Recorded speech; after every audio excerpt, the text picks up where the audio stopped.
Okay, right now, let's go live to Durham Police Central West Division. This is for an update on Project Fletcher. It's a fraud investigation. Experiencing stress, loss, and betrayal of trust.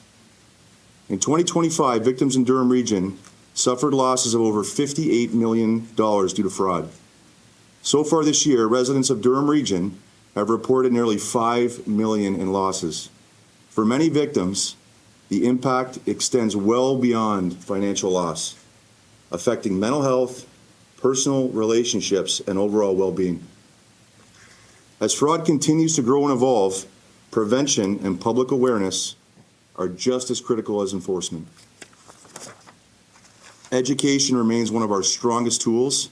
Information on fraud prevention is available on our website, and we will continue to share prevention messaging regularly throughout Fraud Prevention Month and beyond. Today, you will hear more about the scope of Project Fletcher, the investigative work that went into this case, and the outcomes that have been achieved to this date. While some details cannot be discussed while the investigation does remain ongoing, it is important for the public to understand both the seriousness of these allegations and the level of commitment required to thoroughly investigate complex fraud matters. I will now turn it over to Acting Detective Sergeant Brad Chapman from our Financial Crimes Unit, who will walk you through the investigation in more detail. Thank you.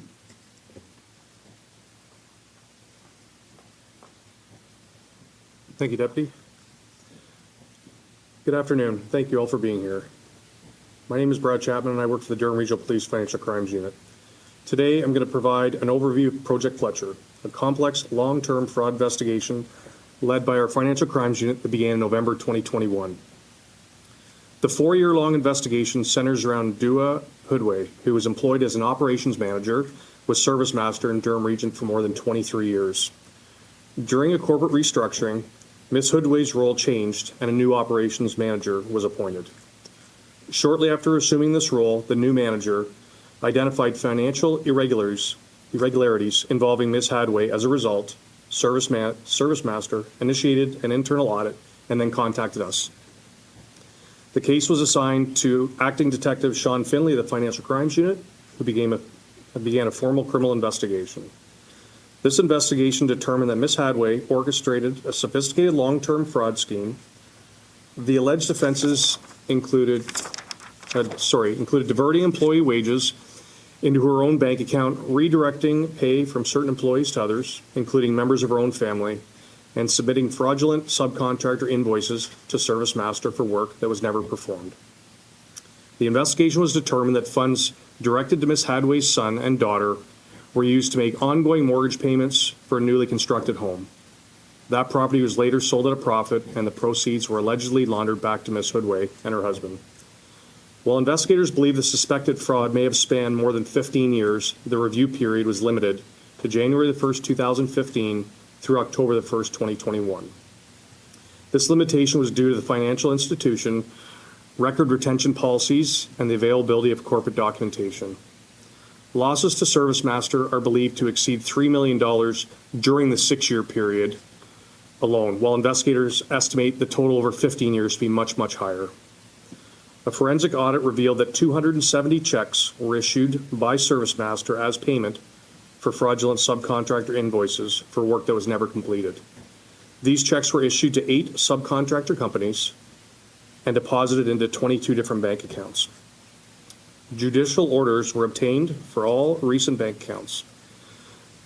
The resulting bank records show that nearly $1 million worth of checks were deposited as cash through various check cashing businesses. An additional group of checks valued at $500,000 were deposited directly into bank accounts associated with 4 subcontractor companies. Analysis of these accounts provided evidence of money laundering activity occurring locally in the Durham region, throughout the GTA, and internationally to Uruguay and South America. Further orders were obtained for client records at the check cashing businesses. Those records, combined with interviews of business operators, determined that all fraudulent obtained Service Master checks were distributed to the same 3 individuals. These 3 individuals have been flagged by FinTrack as being associated with subjects believed to be operating professional money laundering network in Ontario with ties to organized crime. This investigation was extensive and highly complex. It resulted in 27 judicial orders, nearly 80,000 pages of financial records, 30 large financial data sets, and close to 800 investigative file attachments. Early in the investigation, FinTrack was consulted to analyze banking activity linked to the key subjects. That analysis provided evidence of fraudulent payroll deposits and the deliberate laundering of proceeds of crime across Canada, the United States, and Latin America. FinTrack also identified links to large, interconnected professional money laundering network operating in the Greater Toronto Area. Due to the volume and the data and the scope of the financial activity involved, the Forensic Accounting Management Group was engaged to conduct an independent forensic accounting analysis of the records. These reports detailed the total funds received by each accused, how those funds were used, the number of accounts controlled, and the movement of money between individuals. Most importantly, the reports provided direct evidence how these funds were laundered. On January the 20th, 2026, Dua Hadway turned herself in to East Division. In total, 8 individuals have been arrested, resulting in 33 criminal charges. Investigators are seeking the arrest of an additional 5 victims with an anticipated laying of another 19 further criminal charges. We are seeking the public's assistance in locating the wanted suspects and ask anybody with information to please call us at 905-579-1520. Anonymous tips can be directed to Crime Stoppers at 1-800-222-TIPS. A full release as well as charge list and photos of the suspect and wanted parties will be emailed to the media following this press conference. Durham Regional Police would like to thank FinTrack for their valuable data and assistance and the Forensic Accounting Management Group for their continued forensic accounting support during this investigation. Thank you very much. I'll now take questions. Suspects are still in Durham Region? Sorry? You still believe these suspects are still in Durham Region? At the present time, we're not sure where they are right now. You didn't mention it. What kind of a business was this? Service Master, it's a cleaning business. So I just, Sergeant, what's your advice to business owners who maybe don't have the capability of constantly monitoring, their managers or other people who work for them? But how can, I guess, a business owner protect themselves against this kind of behavior? So you can, using an accountant that you trust, having 2 people looking over the financial records and do it more frequently than once a year or once every 5 years, just to see that, because this has gone undetected for so long and this could have been stopped previously if they hadn't noticed. So as a cleaning service, your suspect worked for that cleaning service? Yes, she was the operations manager there, yes. 23 years? Yes. And where was this business located? It's throughout the Durham region where it's located. So there's no one basic hub? No.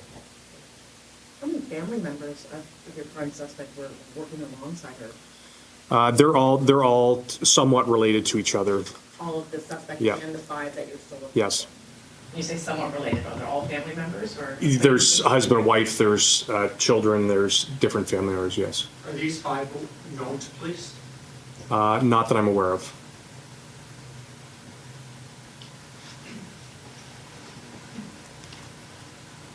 And so in terms of who's victimized, is it the owner of the company that would be the I guess, primary victim here? Yes. In terms of being defrauded? Yes.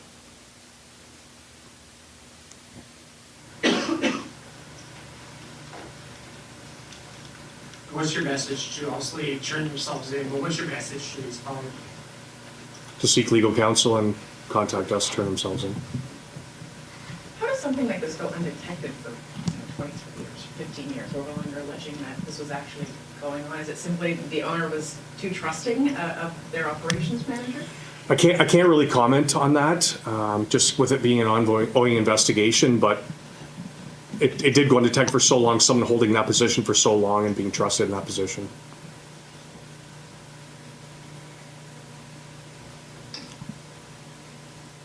When the restructuring happened, was the primary suspect let go completely or moved to a different position? Were they still employed by the? She was moved to a different position, Okay. and somebody else took over her position Her previous? and identified that.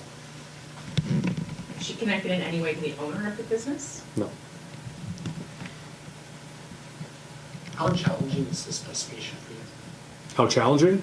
Very challenging. Like, talking about the amount of data to go through, and that's why frauds go undetected, because it's so much paperwork to go through. Like, over 80,000 pages of financial records.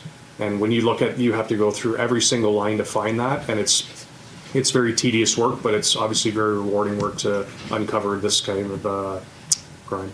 You said she turned herself in. Yes. Did she know at that time that she was being spoken to before to the police, or? I can't really get into that, sorry. The deputy chief spoke about some of the, I guess, trickle-down effects that happen, mental health, familial relations. Can you talk about how the owner of this business is feeling? I mean, imagine he or she is feeling pretty betrayed by someone that they trusted for a long time. I can't comment on how they would feel. I know how I would feel. Like you said, you've trusted this person to look after all your books for so long, and that feel of betrayal, and there'd always be many what ifs as well, right? Like what else has been happening if there was anything. So there's a lot of different avenues that he's been going through. You do raise an excellent point, though. A lot of frauds, unfortunately, go unreported. Just to your point, because people do feel shame and embarrassment sometimes when they are defrauded. That they sometimes blame themselves, and sometimes they fail to report. We see this time and time again. The victims of our frauds are usually vulnerable members of our community for the most part. Anybody can be a victim of a fraud, don't get me wrong. However, we do see criminals specifically prey on the elderly, our younger people who are vulnerable, right? And we see that across the criminal underworld to do with everything. You talk about human trafficking. Once again, it's organized crime members preying on vulnerabilities of young victims. So anytime we have these types of crimes, they can be absolutely devastating for the person that is defrauded, and it can be devastating for families as well. And that we want to highlight that. And once again, we do send out a lot of educational tips to do with fraud prevention, and we're going to continue to do that, and we're going to continue to work with our community and get that message out. And obviously the end goal is to keep everybody safe and free from being a victim of a fraud or any other crime for that matter. And that's what we tend to do with press conferences like this. So once again, I want to thank the media for being here today and highlighting these issues that we do face in our community. And believe me, we're doing everything that we can to prevent this from happening. The men and women that work for the Durham Regional Police Service are working tirelessly every day across every range of crime to make sure that we are preventing more victims from being victimized from any type of crime. And this just highlights another one during Fraud Prevention Month. So thank you for that question. Is there a concern there about more victims? Yes, so the evidence is going to lead us as we continue on in the investigation. As Acting Detective Sergeant Chapman said, there's still an opportunity there where the evidence will take us to potentially new suspects. And if that happens, we will act accordingly, and we will do our utmost to bring those individuals to justice as well. The ones that were arrested, do they remain in custody, or are they out on bail right now? They're out on bail currently. Is there any recourse for the victim here to try to recuperate any of that $3 million? Is it just through any civil pursuits at this point? So through the court process, there's something called a restitution order, so they can apply for restitution. If at the end of the trial, whatever happens there, they can seek restitution.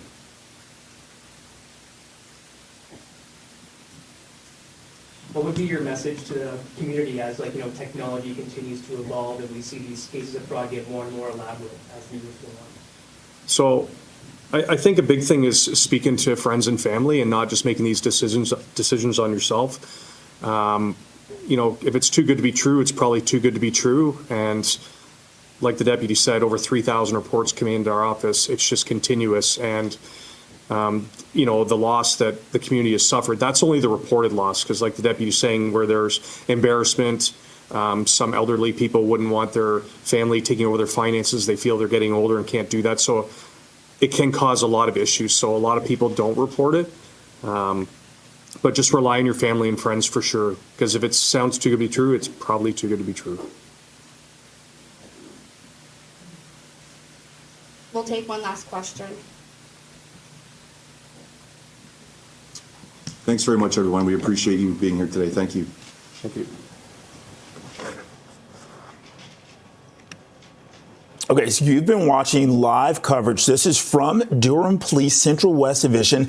We've just had an update on Project Fletcher, which is a fraud investigation. So one of the things that we heard is this: in 2025, victims lost $58 million in Durham Region alone. So this is part of why we've heard this, the police launching Project Fletcher. It's part of the announcement that we just heard from Durham Regional Police, along with the story of fraud that they track. And part of the message that we heard is that a lot of instances of fraud go unreported because victims feel shame. Well, CP24's Beatrice Vaisman is there. You heard her asking questions. She's going to continue our live coverage of this afternoon.